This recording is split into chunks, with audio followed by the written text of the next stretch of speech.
Hey everyone, good morning. Let me know if you can hear and see me.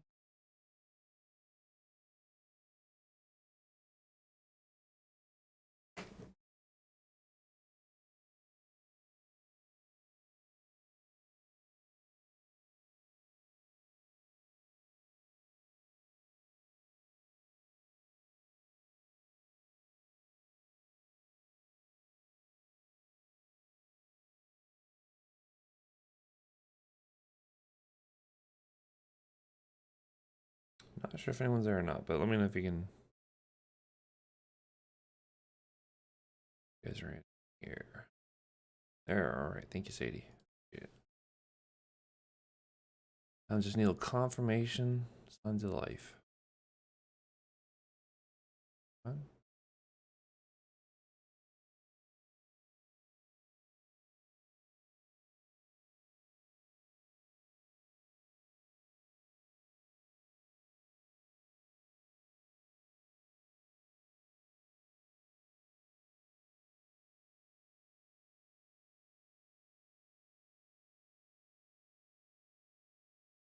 Just processing the past 2 weeks. Yeah, I'm sure it's been tough.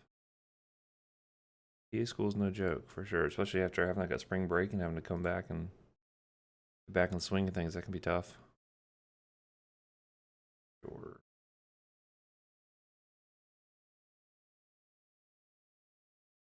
Valerie and Adeline and David. Hopefully the exam was okay. Hopefully it went off without any hitches. Like usual, I'll have to do the review the exam, all the stats and anything, and see if there's any givebacks and all that. Hopefully, I don't think it should be. I'm pretty straightforward.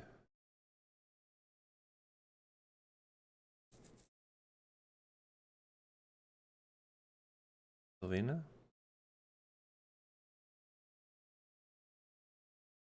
Seem a little more bedraggled this morning than usual because I was on call last night and they actually like kind of kicked my butt a little bit. I think I got calls at like 11 p.m., 1 a.m., and like 5 a.m. I think. I'm glad you appreciate Tron. Not sure everyone else would agree with you, but it's okay. It's more of a subjective sort of thing. But let us begin. All right, so welcome back. We're on the home stretch here, the last third of the class. I'm sure you're pretty excited about that.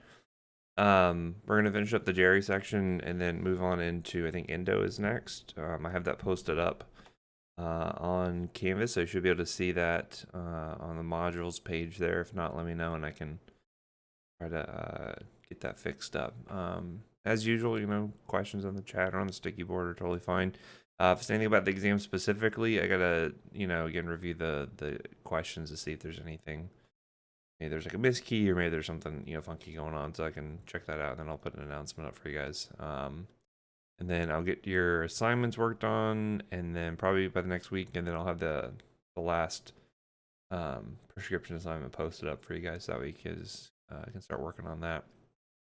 I think the due date on that is something like the 16th, I think. So we got plenty of weeks to get that all finished up for you guys. So anyway, let us continue on. So we're talking about geriatrics. We finished up peds, and now we're moving into the other kind of special population we'll deal with.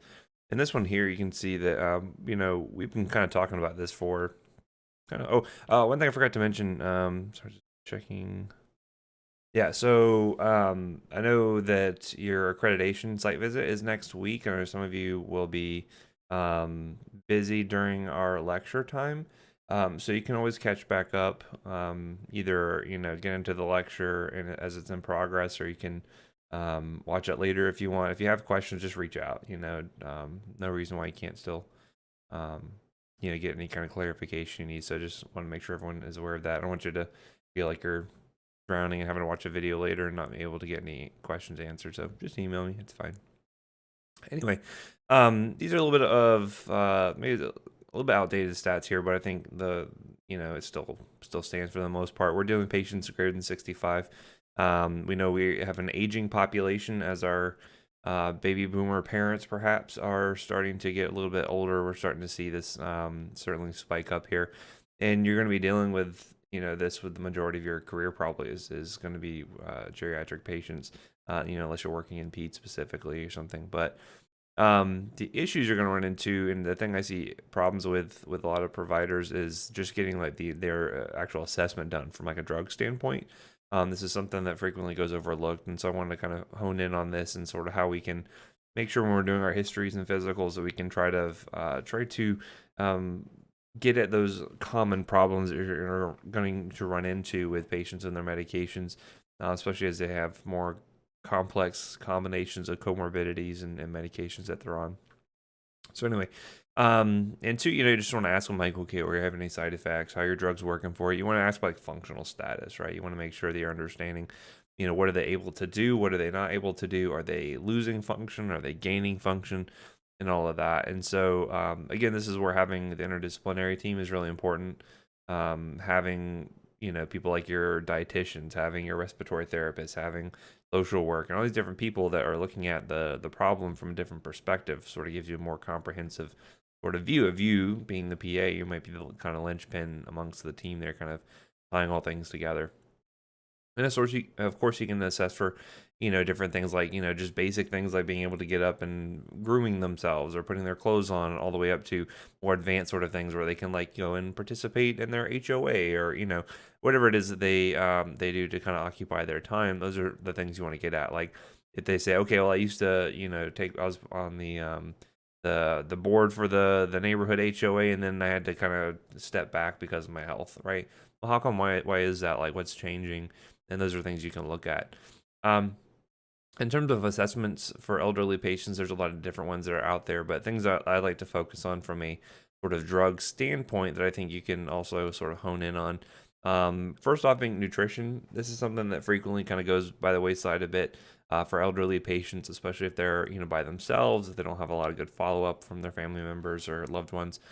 And so you'll find that in terms of like reasons why they get inadequate nutrition are pretty varied. It could be due to their dentition getting poor, or maybe they don't have good fitting dentures and things like that. You're going to see that depression can certainly influence this. They may just not have the energy or the want to eat anymore. And so we're going to see things like, their serum proteins can be affected by this. Their weight can be affected by this. And again, it all goes back to the medications and how that can have more exaggerated effects or lesser effects. It just depends. Certainly things like chronic constipation, CHF, all of that can certainly affect their desire to eat and whatnot. Not only that, but like, do they have financial resources? Can they cook for themselves? Do they have someone to cook for them? Do they get Meals on Wheels? All those sorts of things are things to consider there. It's good to ask them about kind of what they've consumed in the past 24 hours and if that's kind of a typical 24 hours for them. You want to get ideas of things like what kind of foods are they eating? Are they getting proteins? That might be important for patients with Parkinson's, as you might recall. Are they getting much in the way of fluid? Are they drinking alcoholic drinks? Are they on herbal, teas and things like that that may be causing some interactions with their drugs? Asking about vitamins and supplements, especially like dietary supplements or herbal supplements, things like that. You want to make sure you're asking specifically about, because they may not be thinking about it. They may forget to tell you. And so that can certainly be a big factor there. And so, especially in terms of like drug interactions, especially with like bleeding risk, I'll tell you a story about that in just a little bit. But certainly think about like how much drink they're getting, like how much water they're getting in a typical 24-hour period, because it could be some issues in terms of like, affecting the volume of distribution of a drug or affecting renal clearance, all kinds of things you want to be finding out about, right? I'll go into more specific examples here as we kind of wrap this up. And again, think about things like, are they drinking a bunch of milk because they're worried about osteoporosis and now it's binding up some of their meds? All these things you can consider. Asking about alcoholic intake, whether they're drinking, say, oh, I have 2 beers a day, but the beers are like, I don't know, it's maybe a 40 ounce or something like that. Like that's a lot different than if it's, something much smaller, or, they say I only have 1 glass of wine a night, but it's the whole bottle. Like, things like that you want to be able to drill down and get kind of more detailed info on. Do they have someone helping them out? Are they losing weight? Are they gaining weight? These are all things you want to be able to find out about these patients here. Now, and more invasively, when looking at things like laboratory assessments, what are we looking for when assessing elderly patients and maybe their compliance with their meds, or if we need to adjust their meds. Certainly a CMP can be quite useful here because it contains most of their electrolytes, which is good. It'll be able to give you an idea about what their glucose levels are doing. It'll tell you what their protein stores look like with their albumin, liver function tests, kidney function tests. So CMP, does give you quite a bit of good information there to kind of see what's going on with the patients in terms of organ function, nutrition status a little bit with albumin can be useful there. So very good. So you probably get most of these or get these on a lot of your patients out there. Things like their serum cholesterol panel can be useful to see if they're being compliant with their meds for that. A1C is really good to use in comparison with their fasting glucose, mainly because A1C is going to be sort of that running average of the past 3 months of what their glucose is. And you'll have some diabetic patients who will come in and their fasting glucose looks great, and it's only because they took their meds that morning. And then you look at their A1C and it's like much higher than that, and so you can kind of figure out that, okay, well, maybe they just took their meds this one morning, but every other morning they're not doing it. And that's why their A1C is like 9 or 10% or something. CBCs can be useful for things like anemias, looking for infections, whatnot. UAs can also be useful in case they're having kind of like renal injury, might be able to be detected by that. Protein, looking for protein to see if they're spilling that could be a sign of kidney dysfunction. So these are all the common things you're going to be looking at to see, okay, well, do I need to adjust my patient's medications? Do I need to add things on potentially? Right. What it kind of comes down to is that you're going to see polypharmacy sort of being the rule for these patients as opposed to sort of the exception. And this is the use of 5 or more regular medications.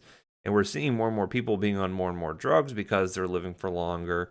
They have increased number of chronic diseases. Maybe nowadays we're being more cognizant of different disease states these patients have that we were not before. So, for instance, recognizing depression in patients as opposed to maybe just saying, okay, well, they're just getting older, so of course they have less energy, things like that. And then, the guidelines that are out there, may indicate, okay, give more drugs because we know that these can improve survival. Just having a history of an MI, you might be on a nitrate, you might be on a beta blocker, an ACE inhibitor, spironolactone. I mean, you can see how these lists can sort of explode even with 1 or 2 disease states there.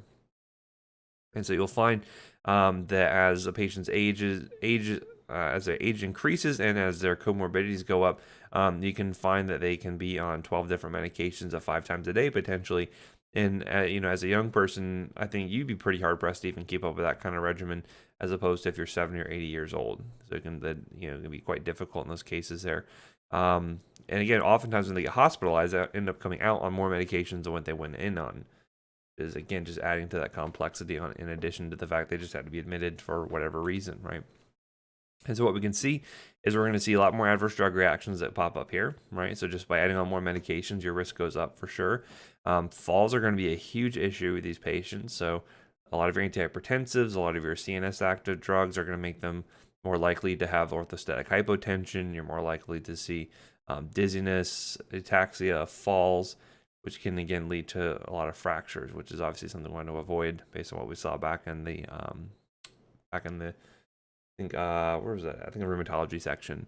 And then we're just going to see decreased compliance, right? If they can't afford their medications, if they can't remember to take their medications, I mean, it's hard to keep up with a lot of that stuff as you add on more and more medications there. So again, some of it may be related to economics, some of it may be related to the complex regimen that these patients are on. Visual impairment, if you look at the bottles from the pharmacy, the writing on there is quite small. And so if you have visual impairment, you might not be able to actually even see what kind of medications you're taking there, right? So that can lead to errors where someone will get a double a dose of something because they weren't looking or they couldn't see it effectively and took an accidental second dose. Other things you run into, including things like decreased swallowing ability. So if you have someone like Parkinson's, they can develop dysphagia. You need to consider putting them on more like liquid medications as an example.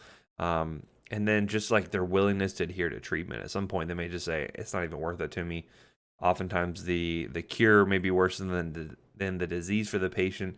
And you may switch from a focus of not necessarily trying to increase the quantity of life, more so focusing on the quality of life for these patients, right? And so this is something like my wife, she did her second year residency as a pharmacist in palliative care with the VA. And so that was a big thing of her focus. It's to say like, yeah, this patient has like stage 4 metastatic cancer. we're not going to get any more life out of this patient here. But if we can make things as comfortable for them as possible, that is going to overall help to help them pass that much easier. And so that can be a big focus depending on the situation, right? And so, end of life, we kind of consider that when the patient has 6 months to live. Obviously, this may be difficult to predict, but you may get a feel for it after time by working with certain types of patients. And again, as they get older and older, you're going to be focusing more so on again that quality of life and helping them to enjoy the time they have left as best they can, rather than trying to extend it with therapies that may make things more miserable for them. And so you can kind of see on this graph here, and this probably makes sense to a lot of you sort of intuitively, that as the disease progresses, as the patient gets older, you may focus mainly on life extension early on, but as time goes on, you're saying, okay, let's just focus more so on the palliative treatment, right? And again, I think oftentimes people, when they hear the word like hospice, they think, oh, great, it's a death sentence. But some people can be on hospice for like a couple of years potentially, right? Because again, it's more so focusing on their quality of life. It's just, I think hospice gets that kind of that negative stigma to it. So if you say things like palliative treatment, it sounds a lot better, right? Especially if you're talking to the family and who may not be ready to process the fact that their patient needs, their family member needs that sort of treatment. But then obviously you focus on the family too afterwards. That's where a lot of things like grief counseling and whatnot can be quite useful. So in terms of the pharmacologic changes that occur in these elderly patients here, we can see quite a lot of things are pretty predictable. And so this is why you want to follow these patients. You're seeing them if you're working in primary care, if you're doing family practice, internal med. You can follow these patients for years and look at these trends. It's important to assess for these because oftentimes providers don't, and they can get into trouble, especially with things like not adjusting for renal function and things like that. You'll find things like, their cardiac function is going to diminish over time. They'll have a reduced heart rate. They'll have higher blood pressure. You'll see LV function is going to be diminished. Renal function is a huge one. We're going to see decline in renal function over time in terms of their GFR worsening, and they won't be able to process these meds as effectively anymore. So if you don't go in and adjust them when need be, you're going to run into some issues. And on top of that, they can't maintain their acid-base balance quite as easily.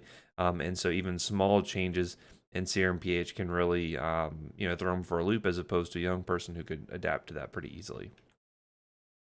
You can see here that even after, the age of 30, we all start to fall apart pretty easily. And so you'll see this decline in GFR, cardiac index, and again, these things are going to happen. So oftentimes you can be fooled sometimes by patients, numbers or laboratory tests where they don't look that bad. But sometimes they may not be able, they may look better than what they actually are. And so I'll give you some examples of that here in just a little bit. But in terms of looking at the GI tract, we're going to see here that not a lot of changes happen here so much in terms of actual function. For the most part, they should be able to absorb medications pretty much the same as they would otherwise if they're a younger patient here. But some things you might find include things like, decreased gastric emptying, especially if they have like diabetes, they may have gastroparesis, so that may slow down things in terms of them processing it through the GI tract. You can find a lot of constipation in these patients because things like their colon are slowing down their motility, and then you add on drugs on top of that, like calcium channel blockers and opioids, anticholinergics, and that can just slow things down even more so. That can lead to some issues there. So constipation is going to be a huge problem for these patients. And overall, liver metabolism should be somewhat slowed, but should still overall be pretty effective there. So in terms of the pharmacokinetic changes here with absorption, no major issues here. But the big problem you're going to run into is going to be things like dietary interactions, looking at the number of OTC meds that they're taking. And again, I mentioned that impaired gastric emptying. So ask them about their diet. Say like, okay, well, what is now changing? Are they, have their taste buds now gotten so dulled that only grapefruit juice really tastes good in the morning? Well, we know grapefruit juice is going to cause all kinds of issues because it's a CYP3A4 inhibitor, right? It's a PGP inhibitor. Are they taking more OTC laxatives because their prescription meds are causing constipation? You didn't ask the question. Now you don't know. So these are things you want to ask about. In terms of distribution, we're going to find that overall, they will have reduced lean body mass, even though their weight may increase. Maybe they're gaining weight, but that's going to be typically more adipose tissue. And so what you're going to see, and you can compare, say, a young adult between 20 and 30 compared to an older adult, you can see that their percentage of body water is actually going down, their lean body mass is going down, and their percentage body fat is increasing. So what does that mean in terms of distribution? Well, something like a hydrophilic medication may have a lower volume of distribution, whereas something that's more lipophilic may have an increased volume of distribution, right? So you can see that change that occurs there as just through the normal aging process. You'll typically find also the serum albumin will go down. Protein stores will typically go down overall as well, which is, and again, kidney and hepatic blood flow certainly can be affected as well. What happens in terms of protein binding here is that by decreasing the number of or the amount of serum albumin you have, you can see that things like protein binding percentages can change. So whereas with, say, for instance, in a younger patient, a drug like phenytoin for seizures is like 90% protein bound to albumin, maybe in an elderly patient now it's only 85% bound, right? So now you have an extra 5% free. And you're like, well, that doesn't sound like that big of a change, right? But if you're going from 10% free to 15% free, that's a 50% increase in the amount of active drug that's available to interact with the sodium channels. So you can start to see big changes in terms of the effects of the drugs as things like their albumin levels change, right? So that can be a really big important thing to focus on in terms of, why is this drug all of a sudden being more active? Why are they getting side effects now? And it could be related to these pharmacokinetic changes here, right? What we'll see with the kidneys is that you're going to find that their change in serum creatinine will not be proportional to their decline in creatinine clearance. And so this can be sort of counterintuitive for a lot of students when they're first trying to wrap their minds around this. But what you see is that we know as patients get older, their kidney function is going to diminish, right? It's just a natural part of aging. So, but also, like, how do we determine what their creatinine clearance is? Well, you use their serum creatinine. Where do we get serum creatinine from? Well, it's a byproduct of muscle breakdown. So if you have less muscle mass, you cannot produce as much serum creatinine, and so that can falsely give you a sense of security when you look at their actual their creatinine clearance that's calculated, which is a surrogate of their GFR. So what'll happen is sometimes you'll have patients who are in, say, for instance, in the ICU and have like a 90-year-old little old lady who maybe weighs 85 pounds, sopping wet, and they get a CMP on the patient, and their creatinine comes back and it's like 0.8. You're like, wow, this patient's renal function looks like it's actually pretty good. It's only 0.8. Well, it's because she has no muscle mass, right? She couldn't produce that much creatinine if she wanted to, right? So what happens is that they just have less muscle mass to produce that. And if she had a lean body mass that would be, the same kidneys, but a lean body mass that was similar to a younger patient, her creatinine may be like 1.3, 1.4, right? So pretty significant change there. And so by having that lower serum creatinine, it can give you a false sense of security, thinking the patient's kidney function is better than it actually is. Or what if they have like something like an amputation? Say, for instance, they have chronic kidney, they have diabetes, and it was really poorly controlled, and they have bilateral below the amputations, right? That's a lot less muscle. You lost those calves; they cannot produce creatinine now. Again, that can give you another false sense of security, especially because diabetic patients, their kidneys, if they're poorly controlled enough to need an amputation, their kidneys are not going to be doing that great either, right? And so again, these are things you want to always take into account and look at the comorbid conditions. Again, they always talk about focusing on the patient and not the number. This is hugely important when dealing with these elderly patients for sure. Other things we're going to find is overall you're going to see increased half-life of drugs. Drugs will be sticking around for longer. You have an increased risk for having those super therapeutic concentrations. And then their hydration status is so important. Can't tell you how many patients I saw coming into the ER from the nursing home because they got maybe a cold or something like that. Maybe they weren't being really watched that closely by the staff at the nursing home.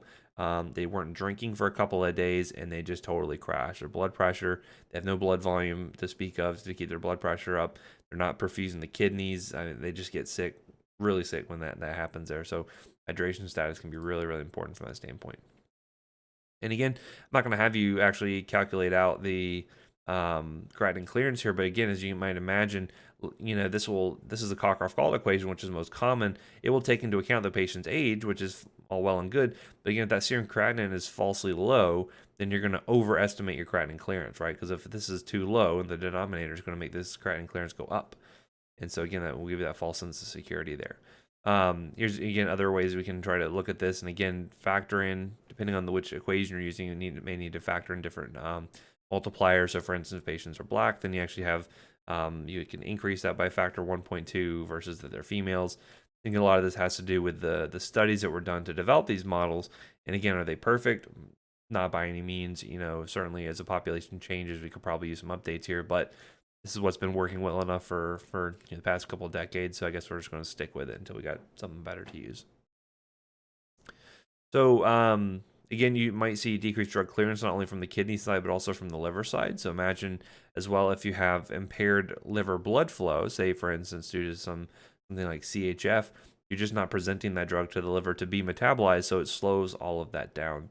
And so you're going to see overall decreased function of the CYP enzymes for phase 1 reactions. You may have not too many changes in phase 2, but the biggest thing is you're not presenting enough blood to the liver to process through and get all that drug, right? And again, that's mostly happening due to things like CHF. If they have any kind of something blocking venous flow or sort of backing it up, that's going to lead to that decreased metabolism through the liver there.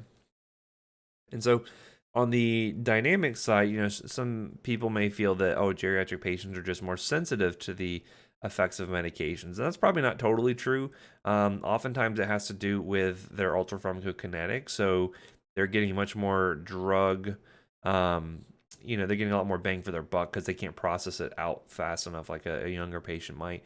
Also, they have a lot lessened homeostatic responses. And so what I mean by that is that, if I give a younger patient, a 30-year-old patient, an antihypertensive, they're not likely to have really significant orthostatic hypotension because they have a lot of homeostatic reserves to do things like change their cardiac output, to change their SER, as opposed to an older patient that may have a harder time doing that. So that's why, we always talk about things like starting antihypertensives at nighttime and things like that, just to avoid them having to be in that position where they can be affected by that orthostatic hypotension and all of that. Because again, if they fall and they break a hip, like that's huge decrease in their quality of life. It's going to be huge in terms of decreasing their life expectancy in a lot of cases. Actually, you find mortality actually goes up after a big fracture like that. And so that's why that it seems like they're much more sensitive, but a lot of times it's because these homeostatic functions are starting to fail. So things like cardiac output is a big one. Things like temperature regulation. I'll never forget when I realized that my parents were getting old because I went to their house a couple of years ago, and I'm like, boy, why is it blazing hot in this house? And it like the AC was set to like 78 or something. It was like the middle of July, and I'm like, what in the world is going on here? And they're like, oh yeah, we were like always freezing. So they can't regulate their temperature as well anymore, right? Things like fasting glucose, blood glucose is going to be elevated as well. So again, things just start to fail as people get older. So now that we've had this course and we've had Pharm 1 and Pharm 2, I want to kind of focus on some of the specific drug examples, some things of how we might want to be more careful with patients who are geriatric in order to tailor their therapy to them. So that way we can make sure we're avoiding a lot of issues and try to overall improve the quantity and quality of life that we can give these patients with their actual medications. So one of the things you're going to find, and you can look this up yourself, but there's something called the Beers list, which is not something you find at the restaurant. It's actually a list. I believe it was a physician named Dr. Beers, if I had to guess. And it's a list of medications you want to be really careful of in elderly patients. And spoiler alert, it's like almost all the drugs are on there. It's kind of unfortunate. But it's because of the fact they have such, enhanced effects from these medications that they can make a lot of them quite dangerous for elderly patients.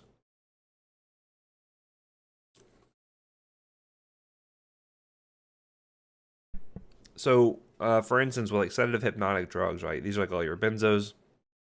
A lot of your medications are used for anxiety and things like that. Excuse me. Apparently, the water's not supposed to go down my respiratory tract. My lungs don't like that. But you're going to find that their half-lives are going to be extended. They're also going to accumulate things like active metabolites. They're going to have just this drug sticking around for a lot longer. And again, if they start to like dose stack by, if they get their second dose for the day, but the first one is still hanging around, they're going to see a lot of dose stacking effects. They're much more enhanced activity. And that can lead things like ultramental status. Is grandma's memory going, or is it because her medication is sticking around for too long, causing her to have memory impairment, right? They're going to be much more likely to have ataxia and falls, as I mentioned before, big risk for fractures. In terms of things like opioids, we're going to find they again will have a lot of accumulation of active metabolites. So things like morphine can be particularly bad for these patients, mainly because they'll build up these metabolites that may be good for pain, but they also can increase the risk for things like respiratory depression.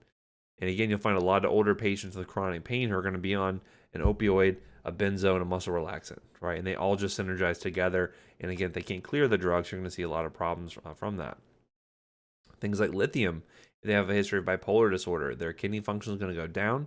They're not going to be able to process out the lithium as easily, and thus their levels are going to rise. I've seen several cases where patients have died from this because no one went back and checked their kidney function, or they got dehydrated. All of a sudden, their levels of lithium went sky high. They started seizing, and there's just not a whole lot we could do at that point for some of them. And so again, you need to go back and double check. Or anytime you're adding on a new med like a diuretic, you know the lithium level is going to go up, so you need to monitor for that and check it out, right? We'll typically see that with antidepressants, a lot of the older agents like our TCAs led to a lot of altermentation and falls, especially if they're on anything else like a benzo in addition to that. Nowadays, we're going to find that a lot of our newer agents tend to be a lot safer. So things like SSRIs, SNRIs tend to be a lot safer for those patients. They don't cause nearly as much sedation as you would see. So that's kind of one of the big benefits with using some of our newer drugs, are more specific in terms of how they're acting. So SSRIs are generally pretty good for them.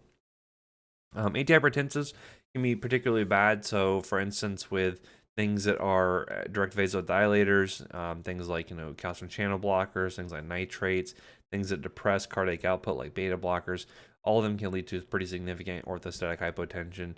And so, again, having them start at low doses and titrate up slowly, making sure they are doing their first doses at nighttime to try to make sure they can sleep through most of the majority of those effects, are helpful to help mitigate those risks.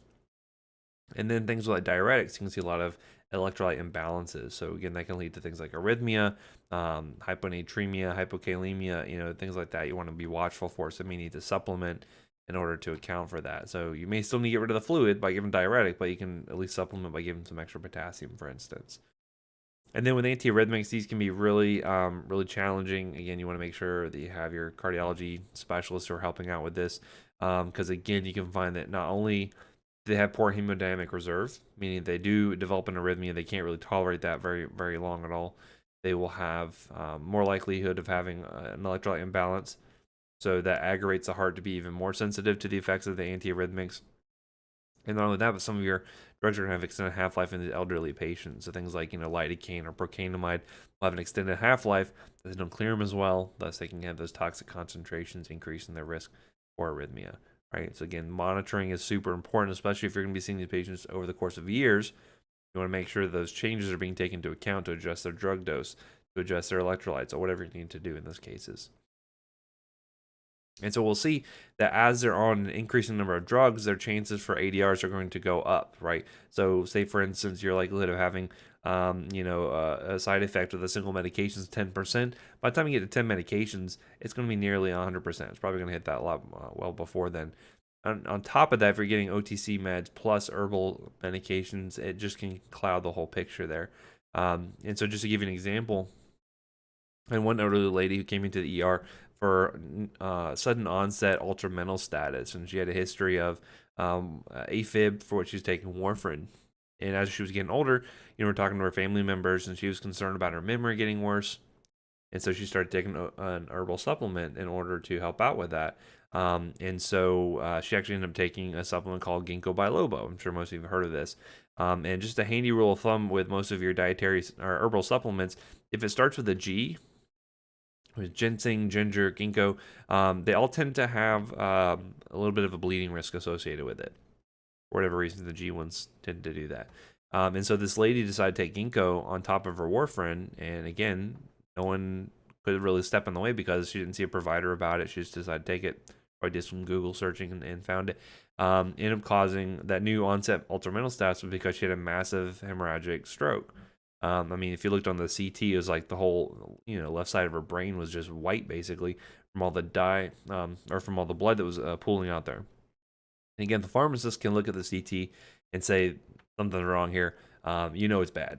And so the patient ended up ultimately dying, unfortunately, due to this interaction between, this dietary supplement and a prescription med. So you got to be really careful there. Madeline's asking, does acetylation speed up with age? I've not seen anything specifically where you're having to adjust drug doses due to an increase in acetylation speed. So I don't know if that specifically occurs. Maybe if you have some other information about that, but I'm not aware. But there's a lot of things I'm not aware of, as it turns out. So why did lithium levels go up when adding a diuretic in geriatrics? Right, you're thinking, okay, well, shouldn't you be peeing out more of it?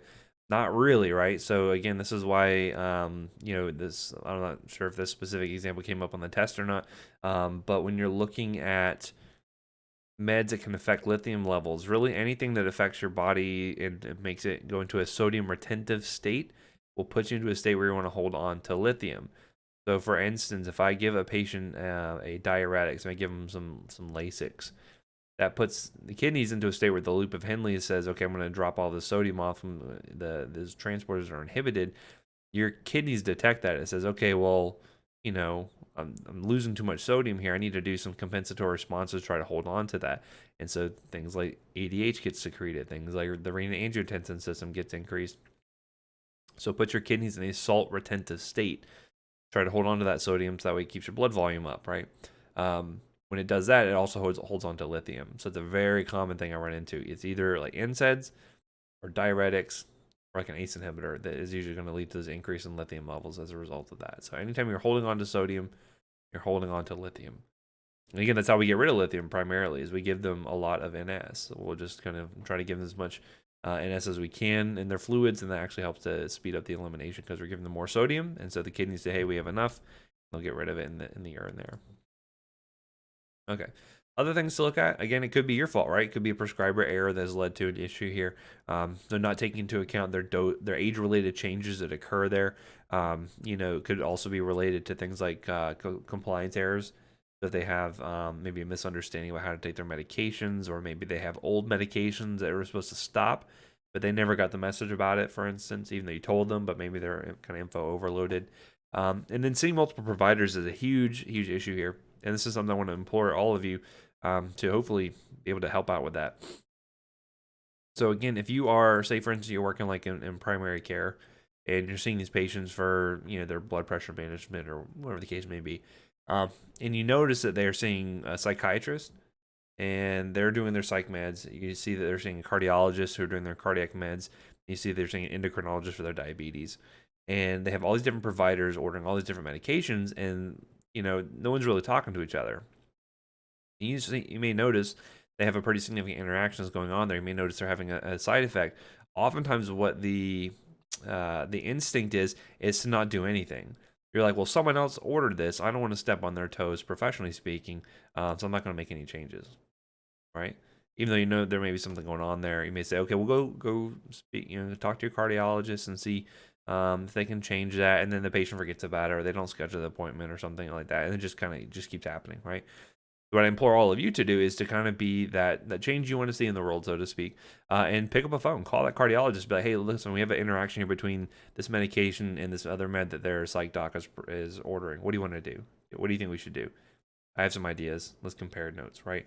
And so that can be a really important thing. And I think USPA is having more time to talk to patients than a typical physician might. I think that gives you a good opportunity to do that and try to help out these patients here, because I've seen too many cases where the left hand's not talking to the right hand, and no one in the middle wants to step on anyone's toes, and can become quite difficult there. And another thing too, people might not think about is just not recognizing certain drugs as medicine, right? So for instance, like BC powders or Goody powders, these are things you can get like in gas stations and drugstores that are powdered aspirin, right? But it's not super clear for some patients looking at that to see that, okay, there's actually aspirin in this, and they may be taking a baby aspirin on top of that, or they may be taking an NSAID on top of that, and not realize that they're having two medications that kind of do the same thing. I'm saying, what do you mean by the elderly have poor hemodynamic reserve? How does that affect the pharmacokinetics? Right. So imagine if you go from a sitting. So imagine most of you are not geriatric, as far as I know. If you go from a sitting to a standing position, like what is your body doing to make sure that you don't pass out? Right. Well, it's increasing systemic vascular resistance, right, in a ways to make sure cerebral blood flow continues. You're increasing cardiac output, right? And you can measure these changes. You can see heart rate go up. You can see the blood pressure increase as a result of doing that change from sitting to standing, right? You're able to compensate for that pretty well. Now, imagine if you're an elderly patient, it takes more time for that to occur. So they may stand up at roughly the same rate, but all of a sudden they get kind of woozy from it because their hemodynamic reserve, their ability to be able to increase cardiac output, their ability to increase that systemic vascular resistance, maybe their blood volume is low. All of that leads them to have a harder time adapting to that. And so that's why you see a lot more dizziness, a lot more falls, associated, especially when you have medications on board. So imagine that person has a hard time, they get dizzy standing up anyway, and now add a calcium channel blocker on board, right? Add verapamil.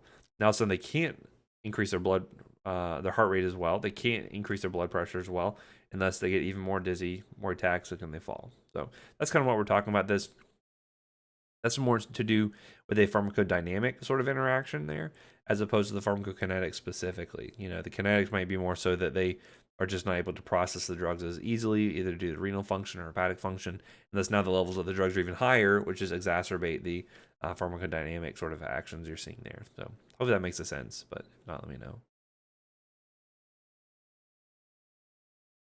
So let's see here. So how should you be kind of assessing for this? Again, I like having a very kind of structured way to do things. I'm sure you're learning this elsewhere in your courses, but if you do the same thing the same way every time, it reduces your chances of making a mistake, right? And this sounds, again, pretty counterintuitive, but again, the simple things may not be so simple in a lot of cases, and that's why we have to teach it to you guys, because common sense ain't so common sometimes. So you need some extra sort of prompting here. But when you're asking about their medications, here's an example of a structured history, intake of medications. And so this is just one way to do it. This is not the only way, but this is a way in order to make sure that you are kind of assessing all aspects of their medication. And this is something you could do, relatively quickly when asking these patients about how they're taking their medications and whatnot. So again, ask them about how they're using the drugs, right? Don't ask them, hey, are you taking your medications like you're supposed to? Ask open-ended questions up front, and then you can then use more closed-ended questions to get more details. So ask them, hey, how are you taking your beta blocker?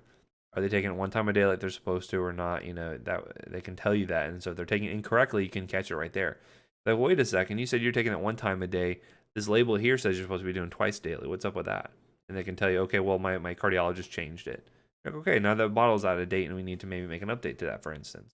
Ask about side effects. Sometimes you need to prompt them on what side effects they should be looking for, right? So you can ask them, hey, are you having any side effects from your opioids?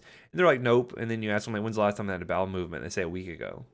That's a side effect, right? It's constipation, even though they may not recognize that. If they're deviating from how they're taking their meds, why? Or if they're not taking it at all, how come? Is it due to cost? Is it due to, the side effects they're experiencing? Are they taking any other medications not on this list? You will find elderly patients who are oftentimes on a fixed income may try to find the most frugal way to get meds that they can. So they may take family members, or if they had someone who recently passed away, they'll use their meds. So again, ask about things that are maybe not on the list. They're using OTC or non-prescription meds. Really find out about that. And then find out about vitamins, herbal supplements, homeopathic meds even can sometimes be playing a role here. So you want to find out about that. As I mentioned, if they're getting it from other sources, it can be good. Are they trying to get meds from out of the U.S.? That can be important too. It could be pretty reputable if they're getting from certain places. Other places, maybe not so much. Are you on any medications that you're no longer prescribed? And again, this sounds silly because I told you to stop taking this med, yet they're still taking it. And sometimes they may not get the message, right? So again, look at their bottles. And again, we used to do this too when we were in pharmacy school. We do these things called brown bag events. And so these were events where you would go out to nursing homes and we would have the residents bring out these brown bags that have all their medications in it. And it was wild because you'd see duplicates of the same bottle that all have pills in them. You'd have meds that expired 5 years ago they still were holding on to because, again, they are very frugal. And oftentimes they will not throw things away, even though they're not good anymore. Again, that's a lot of that mindset. I know my grandparents did that a lot because they still had that Great Depression sort of mindset where nothing should go to waste. They would have, multiple meds that did the same thing. Even though they've been switched, they still kept the old ones around. So who's to say they're not getting mixed up and taking the wrong one? And then again, checking out things like expiration dates. I will tell you that for the most part, most prescription bottle expiration dates are kind of bogus because of the fact that prescriptions are only good for a year for non-controlled substances. So that's the expiration date that will go on those bottles. But most of those meds will still stay good for many, many years afterwards. However, some things not so much. Things like protein-based drugs like insulin or other things, the expiration date actually is important. So little things like that you can find out about. Ask about if they can take their medications independently. If not, who's helping out? Sometimes with things like rheumatoid arthritis, they may have difficulty with the actual dexterity. They have like joint deformities. Can they even open the bottles? Do they have the child-proof caps on there that are keeping them from getting into it? Do you need help out with that? Are they using kind of dosage systems here? Another big thing too with inhalation therapy. Are they having any issues? Can they demonstrate how to use their inhalational meds? because oftentimes technique is pretty poor with this, and so their asthma meds may not be working quite as well, but it's because they're not taking them like they're supposed to. Um, this is the big one too. If they're forgetting medications, what do they do? Do they double up the dose? Is that always appropriate? That may be very specific to the med. So there's things you can ask about as well.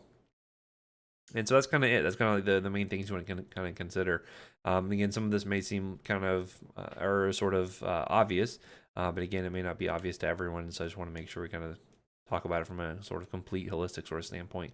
And again, pill minders, things like this, memory aids are very important here. If your patients are particularly savvy and they have a smartphone, they can utilize alarms and things like that to make sure they're keeping on track with their meds. I personally hate these pill minders from a tox standpoint because I would have kids that would get into these, and it's like all of a sudden, okay, well, Monday evening and Thursday noon and Friday morning are all missing. Okay, what medications were in those pockets? I don't remember. I just know that I got them. My daughter set them up for me, and I don't even know what goes in there. I have no idea what the kid actually took. Okay, well, this is a lot bigger problem than if we knew what the kid got into. But for the elderly patient, it can be certainly useful. So, again, there's a lot of obstacles to compliance for these patients here. So a lot of times cost is going to be a big issue.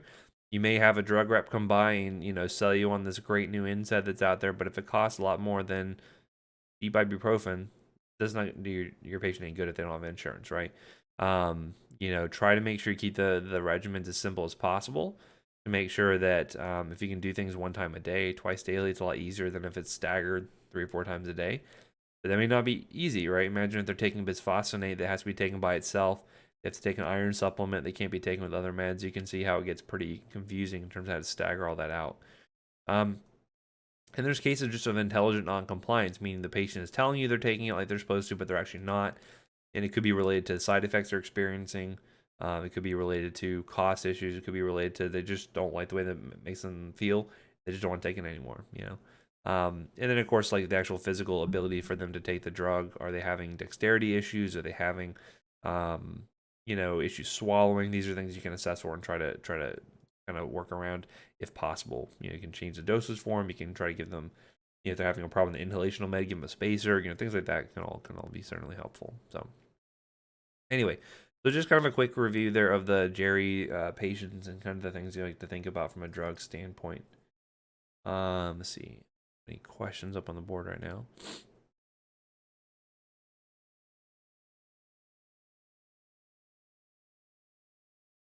Now, I would like to get into our endocrinology section, which is mainly going to focus on diabetes, but we'll talk about a few other random topics, some hypothyroidism, things like that a little bit later on. But we'll see what we can get through today. And then we'll kind of go from there. I think we have like 4 more class sessions after this, so I think we got plenty of time to get through what we need to. And we'll see how it goes. Anyway, so let's talk about glucose. Let's talk about diabetes, insulin, glucagon. Those are the main things we're going to be talking about today. Obviously, glucose is very important in terms of energy currency in the body. If you don't have glucose, you're going to run into a lot of problems because even though your body can run on a lot of different sources of energy like proteins and fats and things like that, the brain is real dependent on glucose. And so if you lose that, your brain's going to have a hard time, right? It's really important in terms of helping to build a lot of primary components of the body, including amino acids, lipids, all that good stuff. And so you'll see that the body requires about a minimum of 190 milligrams a day. Although that's just the bare minimum. We're certainly going to get much more than that in a typical diet here. Obviously, diabetes is going to be this condition characterized by elevated glucose. And the reason why we care so much about this is because of all the horrible things that it can cause down the line. So things like cardiovascular disease, things like nephropathies, retinopathies, peripheral vascular disease, all can be worsened quite significantly by diabetes. And again, most of these patients just don't have diabetes. They have diabetes plus CHF, plus hypertension, plus previous MI, plus whatever else. And so again, it can be pretty difficult in order to get all this under control. But if you can do the diabetes, it can definitely extend a patient's life pretty significantly there.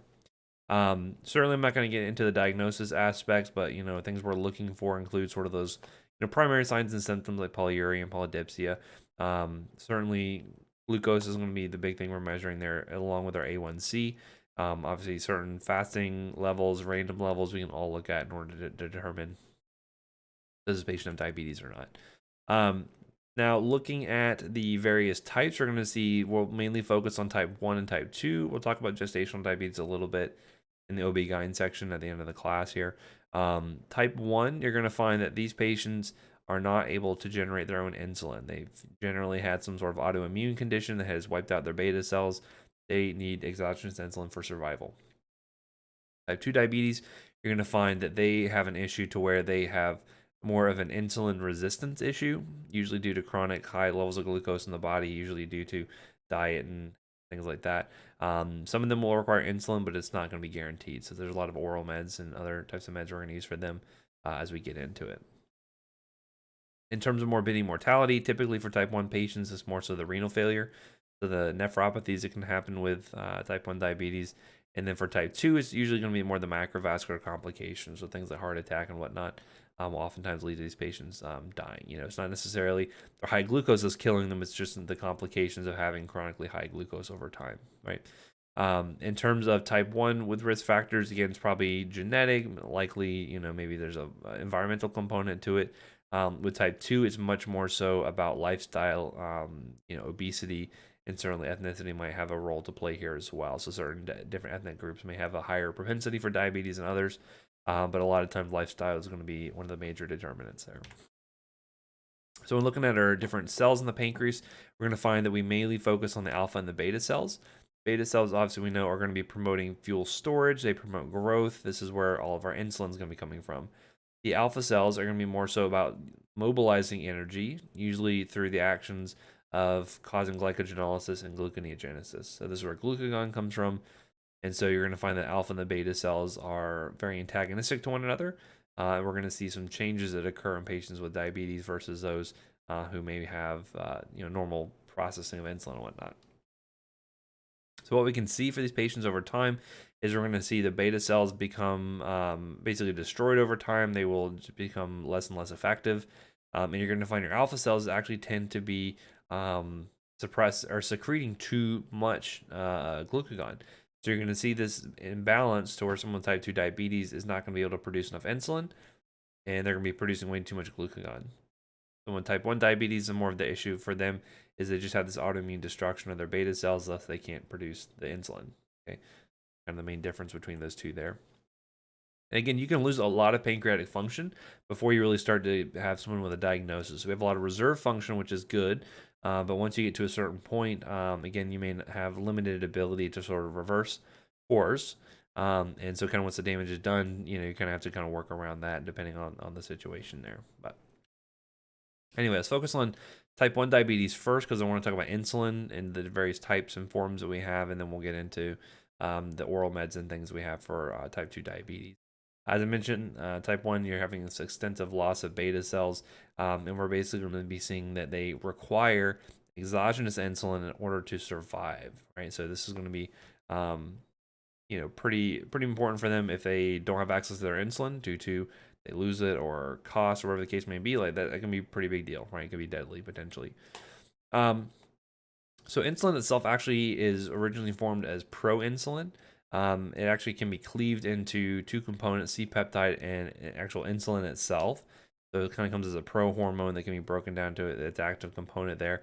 And I'll show you what it looks like from like an amino acid sequence here in just a little bit. But it gets stored in the beta cells with some zinc, and that then can stay there until it's basically required. Here's what it would normally look like as proinsulin. So you can see here the C-peptide attached to the two strand chain here, normally kept together by these disulfide bonds. You should be able to recite by memory the amino acid sequence here for the testing purposes. I'm just kidding. You don't need to do that.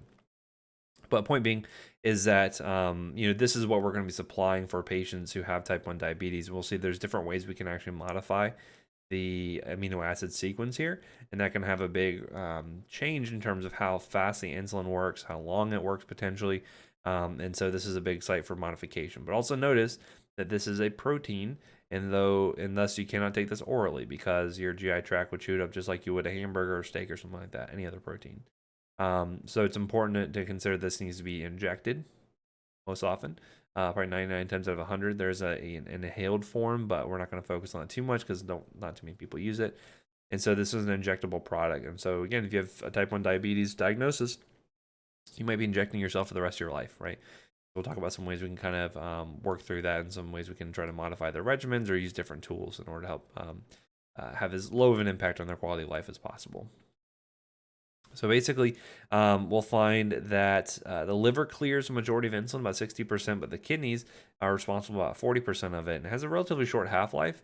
But you can find this can be affected by renal function pretty significantly. So we'll see this too, like in ICU setting, for instance, where a patient will come in, they have acute kidney injury, and all of a sudden their blood glucose is low. We're like, okay, what's going on here? Why are they hypoglycemic? It's because they can't clear their insulin as well. And so that's one thing you may see occasionally, because their kidneys can't clear it as well. So that's one thing that can extend the half-life of the insulin. So what normally happens in order to, like, what's the stimulus to cause insulin to be released from the pancreas, right? And you may say, okay, well, it's high glucose does that, right? If high glucose levels, you release insulin. Well, let's talk about the actual mechanics here that happen, because this is where some of our drugs are going to be working. And so that's why I want to kind of impress upon you kind of the mechanics here, so that way you kind of understand what's going on and why high glucose levels cause insulin to be released, right? It's not like it's some magic system. There's an actual biochemical process here that happens. You can read this and kind of come back to this. I'm going to talk about it from the actual picture standpoint to kind of walk you through it. I'm going to say the same thing as on the last slide, though. Anyway, what happens is glucose comes in. So you have, say you eat a donut or something, you have a lot of glucose in your bloodstream. That's going to get uptaken through these glucose transporters into the beta cell of the pancreas. Okay, that glucose is going to be metabolized and eventually turned into ATP through the DCA cycle and all that fun stuff. And then it's basically, by having this increased energy, it's going to close these potassium channels. Now, if you recall, most cells have high sodium content on the outside of the cell, low sodium on the inside of a cell, high potassium inside of a cell, and low potassium on the outside of a cell, right? That's why when you look at your serum electrolytes, your sodium is 135, but your potassium is 3.5. Most of that potassium is inside your cells, right? So anyway, so normally with this channel here, potassium could flow out of the cell and it would maintain this normal resting membrane potential. If you have ATP here, this will close that potassium channel. So now you have more positives on the inside of the cell. That causes the depolarization to occur. And then these voltage-gated calcium channels open up to allow calcium to flow in. Calcium flows in. It will then stimulate exocytosis, all these nice little vesicles full of insulin, and then be released into the bloodstream. So glucose comes in, closes the potassium channel, allows calcium in, and thus you get insulin secretion. Okay. We will see how we can modify this with some of our medications and how that'll be important here in just a little bit. So once insulin is released out into the bloodstream, then it can affect all of your tissues, right? So it's going to be affecting skeletal muscle, it'll be affecting adipose tissues, it'll be affecting your liver. And again, this is an anabolic hormone, right? So this causes your body to grow, and we'll see some ways it can do that. But basically, and again, I don't care if you know the different glucose transporters. I'm not going to get real granular in terms of that. But we're going to see here that insulin will stimulate glucose uptake into the actual cells, and then that will cause glucose. Basically, the insulin causes glucose transporters to be. Let me restart that. So insulin comes in, interacts with insulin receptors on the cell surface, and that causes glucose transporters to be translocated up to the cell surface there. Once that happens, then it can suck up glucose out of the bloodstream and use it for things like, amino acid production. It can be stored as glycogen if there is enough glucose already around, all those sorts of things there.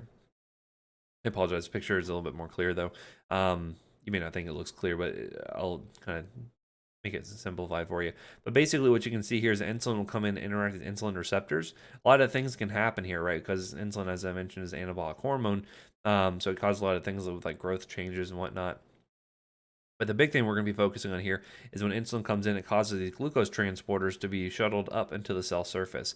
That then allows glucose to come in to be utilized for energy, could be utilized for storage as glycogen, all that good stuff. So that's specifically what insulin is doing. And what you'll find is with type 2 diabetic patients, they'll become very resistant to this. It is more difficult to get those glucose transporters up to the cell surface. So if you have less transporters, less glucose comes out of the blood, you have hyperglycemia basically. And there are many different types of glucose transporters. As I mentioned, different tissue types will have them, but I'm not going to get super granular and ask you which tissue has this particular type of glucose transporter. It just doesn't really matter clinically for my purposes. So let's look at the different physiologic effects of insulin. So we see here the liver, skeletal muscle, and the adipose tissue. We're going to find, and again, it's a seesaw sort of pattern here between insulin and glucagon. So whatever insulin does, glucagon essentially does the opposite for the most part. We'll see here in the liver, normally insulin will help to stimulate storage of glucose as glycogen. So you have glycogenesis happening here. You'll also find that it does things like help with conversion of carbon into fatty acids. You'll get things like VLDL being formed here, so that can affect your serum lipids. And then eventually that will be shuttled into the adipose tissue, right? It's kind of like the old adage, it's not fat that makes you fat, but it's carbs that make you fat here because of the storage of this extra glucose into your adipose tissues. The liver can play a role with that. Insulin, you're going to find, will inhibit glycogenolysis and gluconeogenesis, which makes sense because if you have insulin being released, it's because your glucose is high. You obviously don't need more of that coming from the liver. Okay, that's what normally happens in patients without diabetes. In the skeletal muscle, you'll see this will stimulate glucose uptake and storage of glycogen, also help to store amino acids as protein. So that's why you'll see sometimes like bodybuilders and stuff will utilize insulin, after a workout or something with a big carb heavy meal, because that will help out and store a lot of amino acids in their protein in their muscles, so that way they can build up their muscles and get bigger. And then we'll inhibit the opposite, so it'll actually prevent degradation of amino acids because you don't have to utilize those for energy utilization by converting them into ketones and whatnot. With the adipose tissue, insulin's going to help store those fatty acids as triglycerides, and again, that's where we get development of the fat tissue there. And then on the other side, it will inhibit the conversion of triglycerides to fatty acids to utilize for energy. So, and again, if you're lacking insulin altogether, you're going to see that these processes are going to be kind of running rampant. That's where we're going to get into things like diabetic ketoacidosis, because if your cells don't have enough glucose to turn into energy, it's going to utilize alternative sources. And so you're going to see things like metabolism of proteins and fats, and that can develop a lot of ketone bodies and whatnot. So how does insulin normally get released throughout the day? Well, throughout the day, you're going to find that you will have at least a basal amount of insulin being released all the time, 24 hours a day, right? And so if you can compare insulin versus glucose, you can see here that you also have a basal amount of glucose, right? It's not like your glucose ever goes down to zero, because you'd be probably dead, or at least passed out. And so what you can see is, as you have different spikes in glucose due to like meal times most often, you're going to see that you should have spikes in your insulin that happens as well. So you'll have kind of a basal amount of insulin always being secreted, and then you have spikes that occur in response to the increased glucose that comes about from taking glucose in your meals. Or if you got an IV bolus of dextrose or something like that, that would cause a similar spike there, okay? So what we're going to find is when we're treating patients with type 1 diabetes, that we want to mimic this as best we can in order to have it almost be like they have a normal functioning pancreas. And so we can find some different strategies we can use to try to mimic that. In terms of the different types of insulin that we have like over 17 types that are available, and so I'm going to show you the majority of them, kind of how they work, the differences between them. And so again, I didn't get real granular with the different types of glucose transporters and stuff, but I will about the different types of insulin. So you really need to be able to understand how the insulins work differently from one another, be able to recognize which ones work fast, which ones work slow, things like that. So we'll get into all of that in the next upcoming slides here. The ways that we get these different types of insulin may be based on the formulation. So sometimes we can do things like include zinc in the product, and that helps it to work for longer. So kind of like how we use zinc in the beta cells in the pancreas to help for storage purposes, we can do the same thing to help the insulin last longer. We can do things like adding protamine. So if you ever see like NPH, that does not stand for Neil Patrick Harris insulin. It stands for I don't remember the N and the H is for, but the P is protamine in there. That also extends the half-life of the drug. And then most commonly what we'll do is we'll actually just modify the amino acid sequence. So instead of just giving them regular human insulin, we can modify that sequence and allow for us to get varying pharmacokinetic properties, which is pretty cool, I think. So if you were to look at here's pro-insulin, right? And if you cut off the C-peptide here, you get regular old insulin. So we're mainly going to focus on these two chains here. And so what we can see is that by changing out things like, for instance, at the 20 and 29 position, you change a proline and a lysine. You just switch them out for a lysine and a proline. Then I have insulin Lispro, so it kind of makes sense, Lispro. You get a very different pharmacokinetic profile than you do just from regular human insulin, right? When I say regular insulin, I'm talking about the stuff that you produce day in and day out normally. Okay. For a long time though, we didn't have the means to produce insulin like this, and so we had to find alternative sources. And so, for instance, we at one time used things like bovine insulin, which came from cows, and we also used porcine insulin, which came from pigs. Obviously, there are risks when doing things like that. So, for instance, by injecting a foreign protein, even though they look pretty similar, you could have an anaphylactic risk. Also, there could be things like religious concerns too, where people don't want to get animal products injected into them, right? That could be a big contraindication for that particular type of patient. But these are just some examples of how we can modify the amino acid sequence and get different pharmacokinetic profiles, which I'll talk more about here in the next couple slides. So again, you can sometimes find pork insulin by special order, but I've never run into the need for it or seen anyone actually use it, but I'm apparently still available. But nowadays we use recombinantly formed human insulin. So when I say regular insulin, again, that is exactly what you make, but we've engineered things like E. coli and yeast to make it for us. And there's two major players in the insulin market. There is Lilly, and then there is Novo Nordisk. The two big differences there is if you see like Humulin or Novolin, those are basically the two branches there in terms of the manufacturers. This may come up clinically for you if you have a patient who comes in and they're on Humulin, but the hospital only stocks Novolin products, for instance. But they work pretty much interchangeably. Okay. And again, how they produce them is a little bit different. Lilly uses E. coli, Novo uses baker's yeast. Clinically, it doesn't really matter because the insulin it produces is essentially the same. So we'll break up our insulins based off of their duration of action. And again, this is going to also correlate with their onset of effect. So the shorter acting the insulin is, the faster its onset's going to be, and vice versa. So we'll have the ultra short acting ones. So that'll include insulin Lispro, insulin Aspart, and insulin Glulicine. Or short acting insulins will be regular insulin, which is what you and I produce. I mean, that's assuming I'm a human. And people may not make that assumption, but I'll say for now that's what it is. You may have intermediate acting, which will be our protamine containing NPH insulin, of long acting ultra lente, and then and again you'll find that these two intermediate long lasting ones we're not going to use as often, mainly because we have the ultra long acting insulins. This will include insulin glargine, detamir, and then degludec. There is an inhaled form, but I don't see too many people use this. I don't see a lot of our endocrinologists recommend it.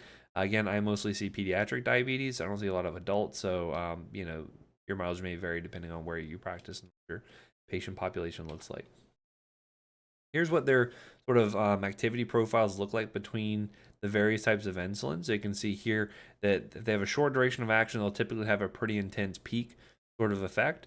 As you might imagine, what would that be good for? Like, when do I get big spikes in glucose? Well, probably around mealtime. So it would make sense that you're using short-acting insulins for like mealtime coverage of glucose, right? Glucose influx.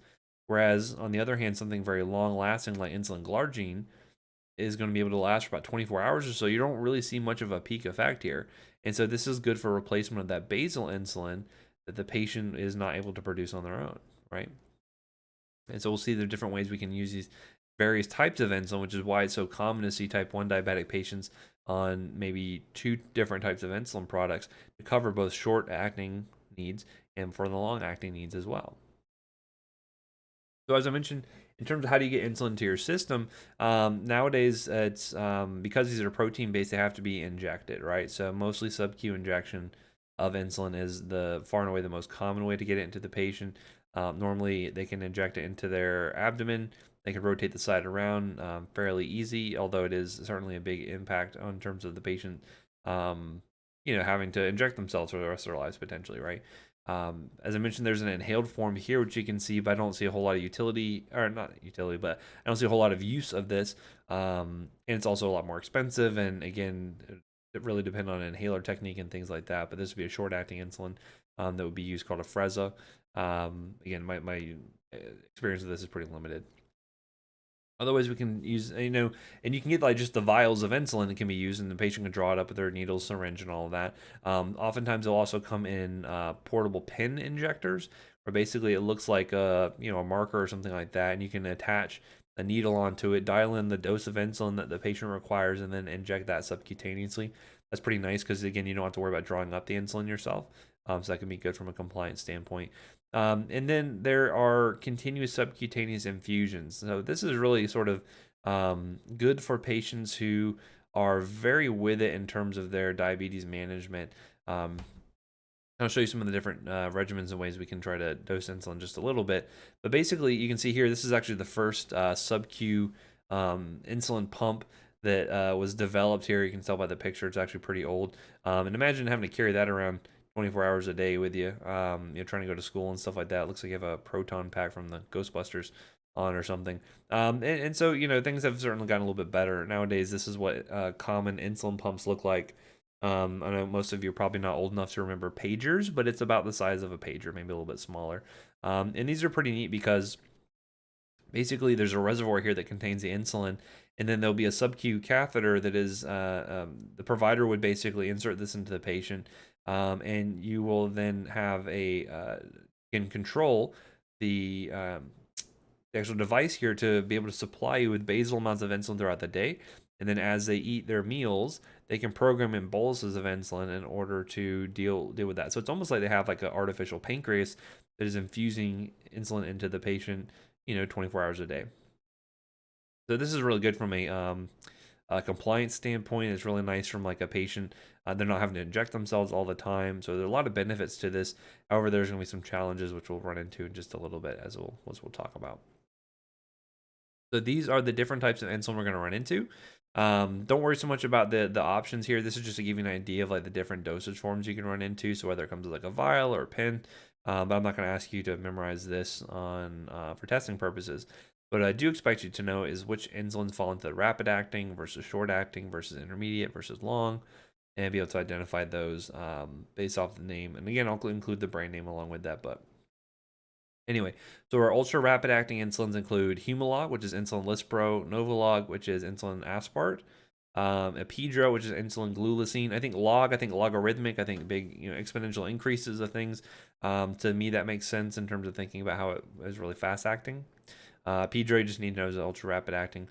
With short acting insulin, this is where you get into your insulin Rs, which stands for regular insulin. So if you see Humulin R, Novolin R, that's regular insulin. Almost all insulins come as a concentration, and when you're dosing insulins in units, okay, so it's not micrograms or milligrams, it's in units of insulin. And so basically most of these come as a U100 concentration. So if you see that, that stands for 100 units per ml. Okay, there can be some variations to that, but the standard is U100 for all of these different forms here. Our intermediate acting insulins include a Humulin N, an Novolin N, and then long-acting ones are going to include Lantus, which is insulin glargine, Levemir, which is insulin detamir, and then Tresiba, which is insulin degludec. Okay. So again, your goal is to be able to memorize which ones of these fall into which group to see how they work. So if I'm asking you, okay, a patient is about to eat their meal and they need mealtime insulin coverage, you should be able to know the difference between using a rapid-acting insulin or a long-acting one, and we'll talk about that more in detail here in just a little bit. Sometimes you'll see they come as a premix, so they can include more of an intermediate plus a short acting one. I don't see these used as often nowadays. Here's an example of a regular plus MPH combo. Don't memorize the actual, don't memorize the actual combos here, things like that. I'm just trying to give you some examples of what you might actually see out there. Vlad's asking, 1 unit of insulin is 0.01 mLs. Right, and so if you ever see an insulin syringe, I'm going to probably pull up a picture here.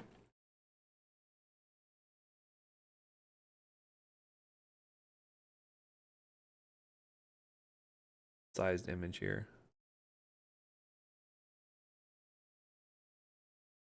Oh my god. There we go. Right, so if you're looking at like an insulin syringe, you'll notice here it actually doses it in units along the side here, and each one of those little tick marks is 0.01 ml. So it's very small volumes you're injecting into the patient. You can see here the needle is also quite small, very high gauge needle, 29 gauge there, in order to cause less, pain for the patient as they're injecting that. So this is pretty standard. So that's why you always want to make sure that when you're using an insulin syringe or dosing insulin, use an insulin syringe, because this just has the units on there as opposed to trying to figure out the volume you'd actually be injecting into the patient. So usually, if you're writing orders for this, you wouldn't write 0.02 mLs of insulin, you just say 2 units of insulin, right? So, but yeah, thank you for bringing that up. It's a good point. Sometimes you can have different concentrations of insulin. This is frequently needed for patients who have, you're more often to see this in like type 2 diabetic patients who have like a ton of insulin resistance. So you may see things like U500, U300. You should also be like really nervous when using increased concentrations of insulin because it's very easy to screw this up. And if you don't account for the different concentrations, you're going to see that you can give way too much, way too little, depending on the situation. And insulin should be one of those things you should treat like a loaded gun because it's very easy to kill someone with insulin. So you should always have a healthy respect for the drugs, even though they're great at what they do. It's very easy to kill someone. Vlad saying, when prescribing for subcutaneous insulin, you also need to write for the syringes. Not all needles are the same.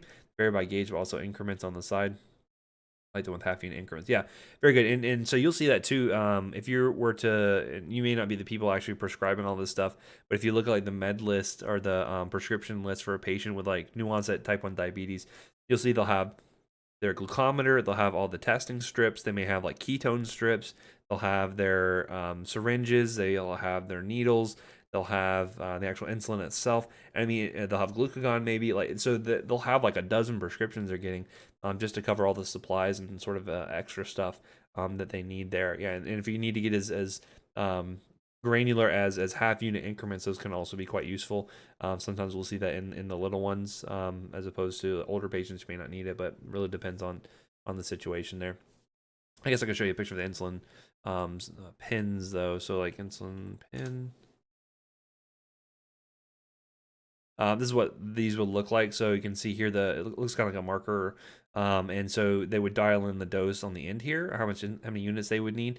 They have a needle they would attach to the end here, and they can just inject that subcutaneously. Here's another picture. You can see what that looks like. Again, usually very short, high gauge needles in order to cause as little discomfort for the patient as possible. You can kind of see where the reservoir for the drug would be, how it can inject tiny amounts as it goes through. So that makes it somewhat clear. Anyway, as I mentioned, in the inhaled form there, I don't see too much use for that one, but is available for your patients. So this is a good slide to kind of compare and contrast the various types of insulin here. Don't worry about the appearance. That's more so from like an administration standpoint in terms of like mixing insulins, but we're not going to think about that today. What I want you to know is sort of the difference in terms of like onset and the duration of action for these insulins here. So for instance, with like rapid acting insulin, their onset is and your peak effect is within an hour or so. That's good for things like mealtime coverage, or if I do a random check at like nighttime before the patient goes to bed and their glucose is high, you can adjust it with a short acting insulin. Okay. Regular acting ones you're going to see here take a little bit longer to kick in. Intermediate ones really don't have as big of a peak as you would see with something like the rapid acting ones, but they last for like 8 to 12 hours. And then your long acting ones, which I probably see most commonly. It's like for most patients with like type 1 diabetes, the most common thing I see is a long acting plus a rapid acting, but you may find different providers may like different regimens. But these are nice because these typically allow for one-time daily injections. They just do this once, and that provides their basal amount of glucose or basal amount of insulin throughout the day. And then they'll have a rapid acting on top of that that can help to sort of cover mealtime needs for glucose management, right? So in terms of side effects, hypoglycemia is the most common thing you're going to run into. Again, always be careful if you're ever having a patient deal with non-standard concentrations of insulin because that can really get you into trouble. So if someone is on U500 at home and you put them on U100 in the hospital, they're only going to be getting a fifth of what they normally get. So their blood sugar is going to be sky high. Conversely, if you go too concentrated and give them way too much, again, as I mentioned, you can kill somebody. Other things, and we'll talk about management for hypoglycemia here in just a little bit. Other things you can run into is actually you can have insulin allergies. This is not super common, but you can run into it occasionally. And sometimes instead of having like a true anaphylactic, like IgE mediated interaction, sometimes you can develop IgG reactions where it basically just neutralizes the insulin. You may find that it is becomes less effective over time. Sometimes you can get some injection reactions. This is most often to injecting cold insulin. Basically, you'll get this vasodilation that looks like an allergic reaction, but it's not really. And so this can be handled by doing things like rolling gently the insulin vial in your hands beforehand. Most people will keep this stored at cold temperatures in the fridge. However, most insulin, once it's been open once outside of the fridge, it's usually good at room temperature for 28 days. So, it just depends on the patient, how they're storing it. Typically, we don't like patients to inject the same exact site every single time because you can develop this lipodystrophy. So by being able to rotate around, that does help to mitigate that. And then certainly one of the big things we'll see, not just with type 1, but also type 2 diabetes, is that insulin is an anabolic hormone. So anytime you're increasing insulin levels, you're going to increase weight typically, right? So this may be fat weight, it could be some increase in muscle mass, but it's going to cause increases in weight. Yeah, so long-acting insulin, especially right out of the fridge, sting really bad. It sounds like you have some possibly personal experience with that. But yeah, it's yeah, certainly something you don't want to, especially if you're giving it to a patient, you don't want to accidentally surprise them with that. So just be careful with temperature because these are proteins; they can denature. So being in Florida, you don't want to leave like your insulin out on the dash of your car because that's going to be a good way to waste a couple $100 probably.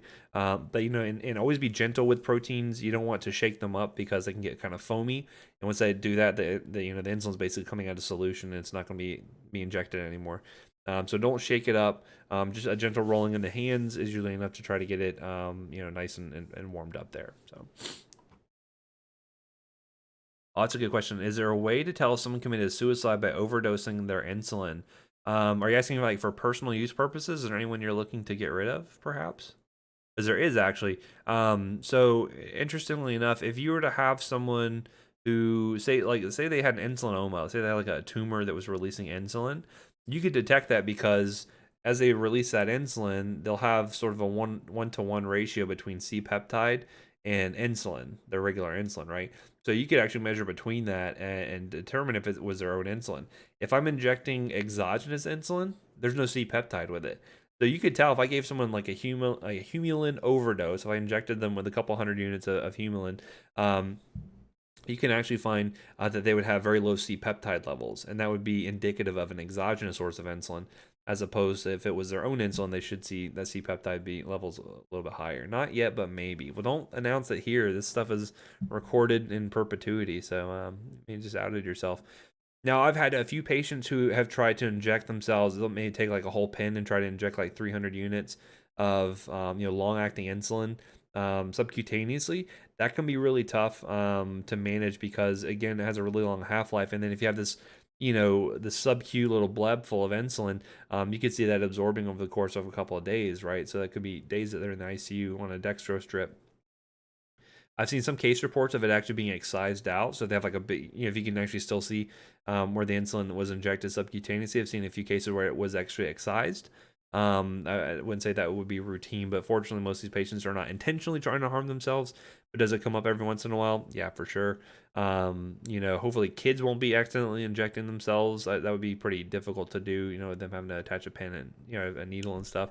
But I actually last night I just had a kid who had gotten exposure to sulfonylurea, which is a drug we'll probably talk about next week when we get into the type 2 diabetic medications there. But yeah, interesting stuff. But yeah, so don't try to kill anyone with exogenous insulin because as a toxicologist, I'll tell them to look at the C peptide levels, and if it's low, you're going to be caught red-handed, and then you'll have to spend some time in the slammer. Actually, just don't kill anyone. That's probably my biggest takeaway from my lectures here is do no harm. Try not to kill people. Otherwise, you have a bad conscience, right? That would be no good. So there's certainly drugs that can help to decrease the hypoglycemic effects of insulin. This means that it makes the insulin work less well. So you may be likely to need more insulin. Perhaps you're more likely to see things like hyperglycemia. And some of these are pretty easy to imagine just based off what we've talked about. The past year, things like corticosteroids. We know corticosteroids increase glucose levels, so of course that's going to make your insulin work less well. But some things may not be quite so obvious. Things like smoking, things like oral contraceptives, things like thyroid hormone.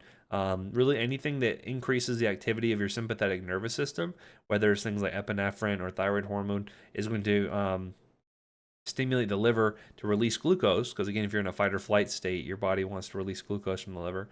That's going to make your insulin work less well. Okay, so that's one thing to note there. And things that increase the hypoglycemic effect or make it more likely to run into hypoglycemia are things like beta blockers, things like alcohol can do this. Remember that beta blockers also, they block the physical signs and symptoms of hypoglycemia, right? So patients don't get as tremulous as they would, they don't sweat like they normally would, and so that can lead to them not realizing that they're low, and it could potentially lead to them having a syncope episode or something because of that. So things we want to be watchful for. In terms of indications, why we would use insulin, this is going to be for all newly diagnosed type 1 diabetic patients. We will see this used with some regularity in gestational diabetes. We'll talk about that though in the OB-GYN section later on. And then typically we use we'll use insulin type 2 diabetic patients who are not controlled on diet, exercise, and oral medications alone. So if you can avoid using this in type 2 diabetic patients, that's going to be ideal. But you may still find some people need things like a long-acting insulin to help kind of cover them when their meds are not able to be useful on its own. Certainly things like diabetic ketoacidosis, hyperglycemic hyperosmolar non-ketotic syndrome, or HHNS, can be used. And then occasionally, like in an ER setting, you may use insulin and glucose to treat hyperkalemia. It's actually able to shuttle some of the potassium into the cells in order to kind of decrease some of the cardiac risk that comes about with a patient being hyperkalemic there. So let's talk about a few insulin or some of the considerations you want to make when talking about dosing insulin for type 1 diabetic patients here. Basically, you want to tailor it to their lifestyle, and they're going to typically be utilizing what we call a basal bolus regimen. And so basically, they'll have a dose of insulin they use to cover them for their basal insulin needs throughout the day, which is usually one of those ultra long acting ones. And then you will have short acting insulins being used around meal times or for certain times, like for corrections.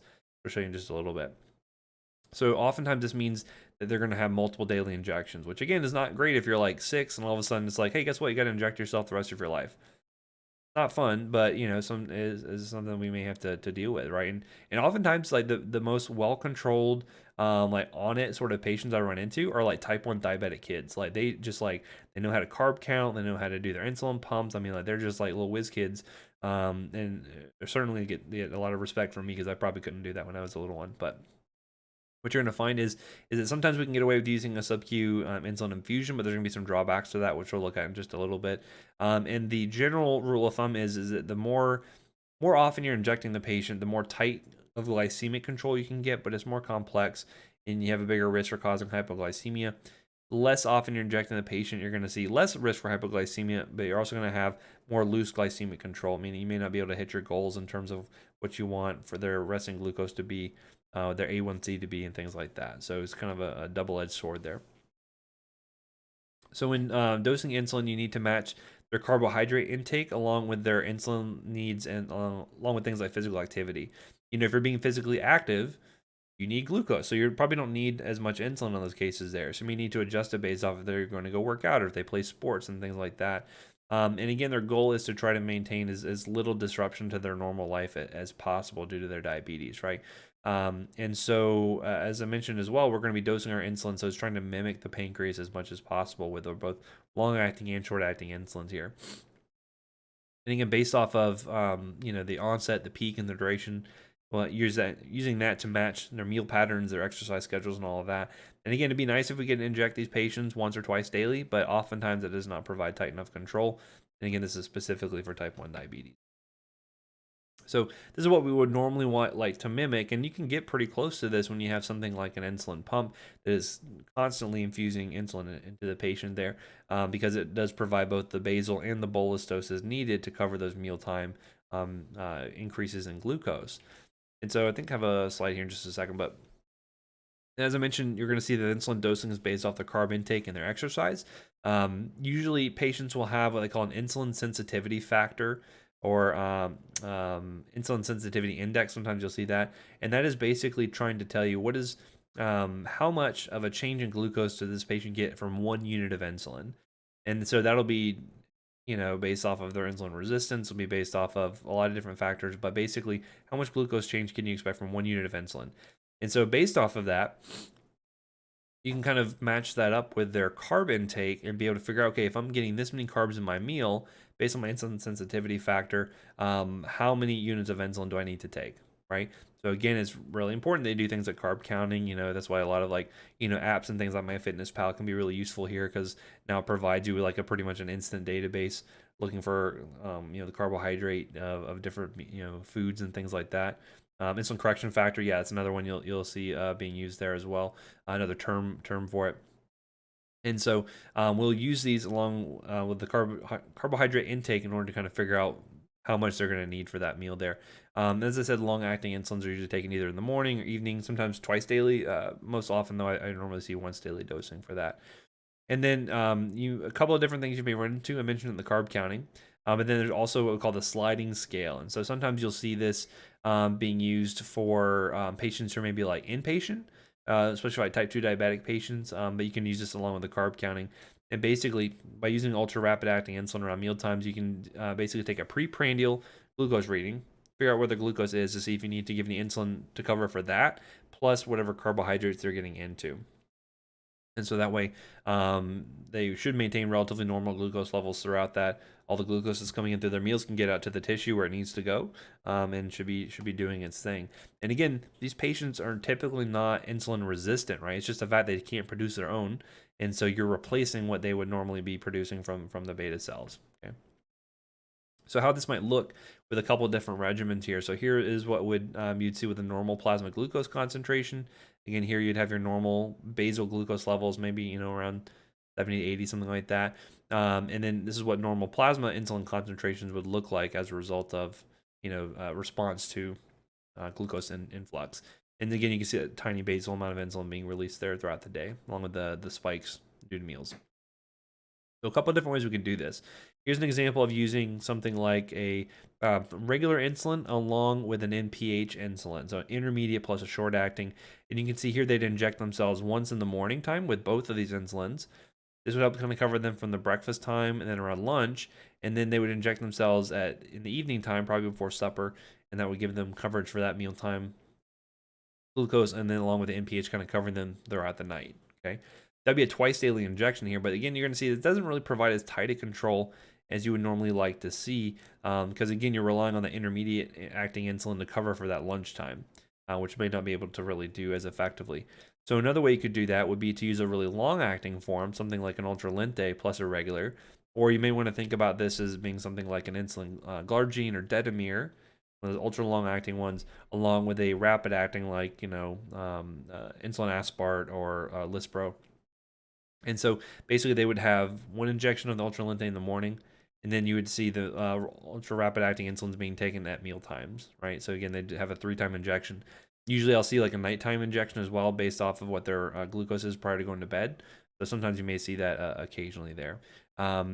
As compared to what you'd see with someone who had like an insulin pump, you can see here they would just have a continuous infusion, and then they have a spike happen here as a result of mealtime intake, right? So you can see it has like a little double spike there that kind of mimics what normal insulin would do from the pancreas there. And again, they would be programming in what their continuous infusion rate would be, and then when they get that meal coming in based off of what their preprandial level is, based off the carbs that are coming in, they could then program in what their bolus needs to be. Okay, so that would be sort of the most tight control you could get. But again, there could be some drawbacks to that, as we'll see here in just minutes. Now, I'm not going to ask you how specifically to dose insulin. I'm not going to ask you to calculate out their units per kilo per day, but this is just to give you an idea of what this would look like if you're trying to come up with one of these regimens here.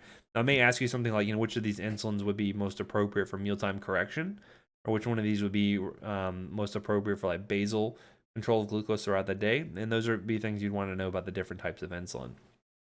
Here's how you typically dose it. And again, look at the differences in the daily amounts of insulin needed between a type 1 versus a type 2 diabetic patient. Notice here it's much higher for type 2 because they have insulin resistance, right? As opposed to a type 1 patient, they don't. They just are missing the insulin they would normally produce there. And so as just a standard regimen, again, you would then tailor this based off of the patient and how they are responding.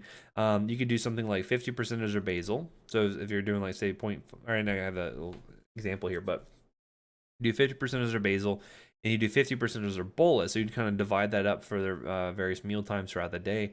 So as an example, if you had a 40-kilo female, just got diagnosed with type 1 diabetes, you would say, okay, let's do 0.5 units per kilo per day times her 40 kilograms.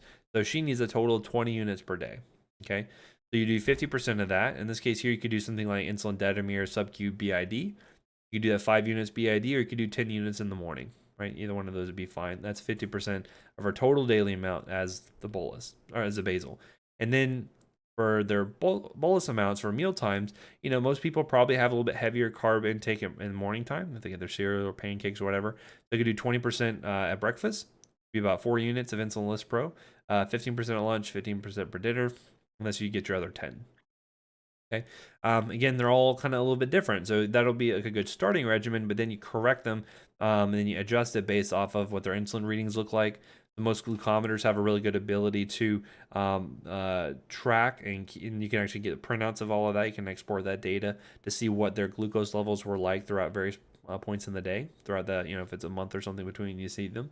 And so you adjust based off of their particular insulin sensitivity and all of that. And so again, they're all a little bit different, and that's why it's really important to have good communication with your endocrinology counterparts.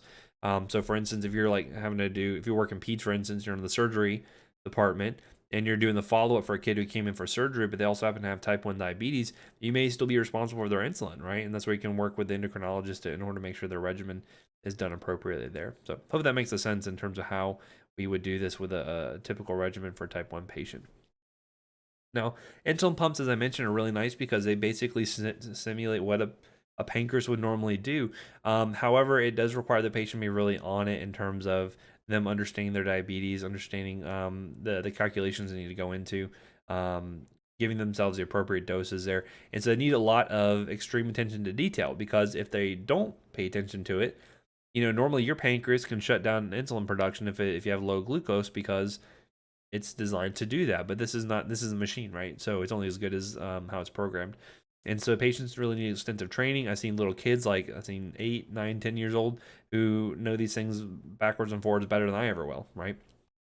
However, they need to be really with it. Otherwise, they can definitely get into some trouble, either giving themselves too much or too little. So, for instance, if you have someone who's like, a 3 or 4-year-old, they're probably not going to be able to do this on their own. They would probably need help from a parent. More than likely, they just get intermittent injections instead of using the sub-Q pump. If it's someone who's going to be non-compliant because they're a rebellious teenager and they don't want to take their insulin, that's probably not a good option for them either.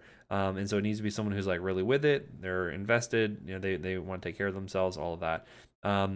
You may run into some cases like pump malfunctions. And again, this could either be where it stops working, where it doesn't infuse the insulin, so they come in hyperglycemic. Some cases it may give them too much, and then they get hypoglycemic, and so that could be a reason for a hospital admission there. So really good if you can get a pump going to the patient, but you need to be selective about who is going to be a good candidate for that. So briefly, I'll finish up with talking about how we deal with hypoglycemia. Typically, you need to educate patients on what to look for. So again, I'm sure most of you have been hangry before. It's kind of what it feels like. You get kind of shaky, you get sweaty, you're irritable. Sometimes this could be blunted by things like autonomic neuropathies, or if they're kind of frequently low, they may kind of get kind of unaware of some of the side effects there. But basically, we're considering anything less than 65 to 70 in terms of blood glucose as being hypoglycemic. Patients tend to overreact and overcorrect, and so when they do that, they end up becoming hyperglycemic, and then that just requires more insulin to deal with later on anyway. And so typically what they recommend is called the rule of 15, where they will, if they know that they're low and they're still awakened with it, they can go ahead and take 15 grams of simple carbohydrates, like 8 ounces of milk or orange juice, or if they have like glucose tablets, they can do that.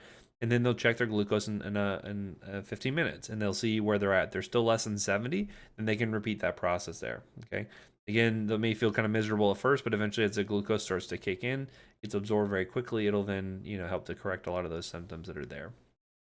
Now, what do you do if the patient was say unconscious, right? And they're unable to intake oral glucose? That's where we could do something like glucagon, and most patients will be prescribed this with their diagnosis, just like they would like an EpiPen or something. And so again, this is just the same glucagon that you would produce. This is just in exogenous form. So you can actually see it here. It comes as a dry powder, so that way it's more stable for longer times. And then the diluent is here in the syringe. Basically, you would inject it in, put the diluent in here, swirl it around so that the drug will go into solution, draw it back up, and then can inject it into the patient intramuscularly. Basically, what this will do is help stimulate the liver to start the process of glycogenolysis and gluconeogenesis to try to increase blood sugar. This may not be good if patients have been hypoglycemic for a while, because if they don't have glycogen stores, then the glucagon's not going to do anything. And actually, some other uses you may see for it occasionally. We may do this if a patient has like a foreign body they've ingested, like a coin or something, and it's stuck in the esophagus. Sometimes we can give this to try to loosen up that lower esophageal sphincter to help it to pass down to the stomach. You may see that occasionally, but a lot of nausea, vomiting associated with this. So again, dosing with some Zofran can also be pretty helpful here. If that's not going to be possible, if they're in the ER, for instance, or ICU or something, then we can just give them dextrose IV. And so there's various concentrations that are out there. There's D10, D25, D50. That just has to do with the concentration of it. So D10 is 10% dextrose, D25 is 25%, on and so forth. And you will typically dose them about 0.5 to 1 gram per kilo, usually maxing out between 25 grams most often, maybe up to 50 grams in some cases there. But the one thing, or the reason why we have different concentrations is because that glucose can be pretty rough on the veins and cause thrombophlebitis. So for typically like younger patients, we'll do D10 or D25. If it's like an adult, or especially if like they're coding or something, we'll do D50. But again, it's just pretty rough on the veins. So try to use as low concentration as you can to help out with that. And so yeah, so that's it for today. I think so we kind of covered all the type 1 or all the stuff about insulin. That'll still apply when we talk about insulin use in type 2 diabetes. But now for the next part of this, I'll talk about all the oral meds we use for diabetes and some of the newer ones and all of that for type 2 diabetes specifically. So that was really our focus here on type 1, since that's when we talk about insulin the most. Any questions that you all have, maybe besides specific ones about the exam, because I gotta review that first.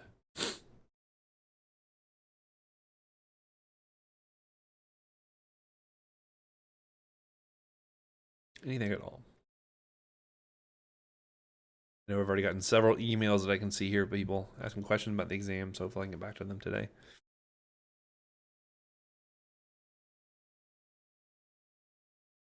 Nothing at all. Well, I appreciate you all joining me. Thank you so much, and hopefully it was a good test. Otherwise, I will see you all next week, which next week we'll be meeting back at our normal 8 o'clock time, I believe. So 3:26. Yep, we'll be meeting at 8 a.m. So I will see you then. Oh, Violet, what do you know about off-label GLP use for type 1 diabetes? That's a good question.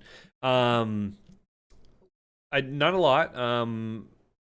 Certainly, let's talk about that next week. Let me do a little bit of research on that because that's when we're going to talk about the GLP-1 agonist anyway, and I think that'll help everyone else as they're learning about the GLP-1 agonist as well, kind of at the same time. So hold off on that. Remind me if I don't remember to bring it up when we talk about the incretin mimetics and all that stuff when we get into it.